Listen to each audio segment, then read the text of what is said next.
भाई सवाल में पूछा जा रहा है कि एक इदारे को 9 लोगों में से 3 लोगों को सदर, नायब सदर और मुंशी के ओहदे के लिए चुनना है। भाई इस सवाल में ये पूछना ये चाह रहे हैं कि कितने मुख्तलिफ तरीक़ों से 9 में से इन 3 अफराद को चुना जा सकता है।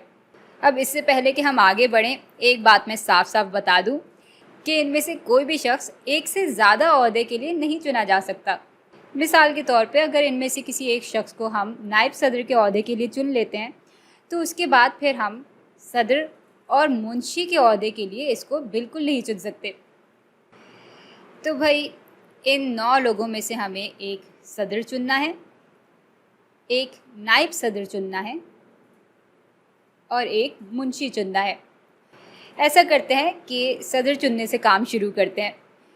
तो भाई यहाँ पे हमारे पास कुल 9 मुमकिनात हैं, यानी इन 9 लोगों में से कोई भी सदर बन सकता है। अच्छा, अब आते हैं नायब सदर पे। तो भाई एक कोई शख्स तो सदर बन चुका होगा और इस वजह से हमारे पास अब कुल मुमकिनात 9 - 1 के बराबर होंगी, यानी 8 मुमकिनात होंगी। अब भाई जब तक हम मुंशी के ओहदे पे आते हैं तो 9 में से 2 लोग तो पहले ही इन दोनों ओहदों के लिए चुने जा चुके होंगे। तो हमारे पास कुल 9 - 2 यानी 7 मुमकिनात रह जाएंगी इस ओहदे के लिए।